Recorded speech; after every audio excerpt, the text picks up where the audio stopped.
Hey, Beeks, back from Georgia and going to Beek meet. Just packing up now.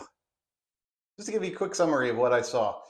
Beek meet is in Wausau, Wisconsin, which is about a 3.5 hour drive from where I live in Chicago. It's a bit of a commute, but definitely worth it. It was held at the North Central Technical College, and I was glad to see that the parking lot next to the building was definitely packed.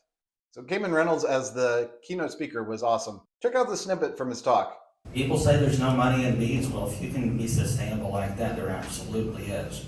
So beyond talking about bees, my favorite part is always breakfast and lunch. Breakfast was coffee and muffins. Lunch was salad and sandwiches. What else could you ask for? Beek Meet was big enough that I was able to talk to other experienced beekeepers and vendors, but it was small enough that I was able to actually speak to the speakers themselves. People like Dr. Peck and also Kamen himself. So what are some of the cool things that I learned? The number one mistake that most beekeepers make when rearing a queen for the first time in a queen rearing box is typically that you don't have enough worker bees in the box. By having a ton of worker bees in the box, you're actually simulating a swarming condition. I went to a session on how bees communicate using waggle dances. When a bee thinks that another bee is doing a waggle dance erroneously, in other words, it thinks that the bee is incorrect, it will actually headbutt the other bee in order to stop it from waggle dancing. I think that would be a funny sight to see. We also learned about synthetic honey. Although I'm not a native of Wisconsin, I ended up signing a petition saying that the label synthetic honey should not be used in Wisconsin. Synthetic honey is likely to confuse a lot of consumers and also hurt honey producers in the United States. Tastes like honey,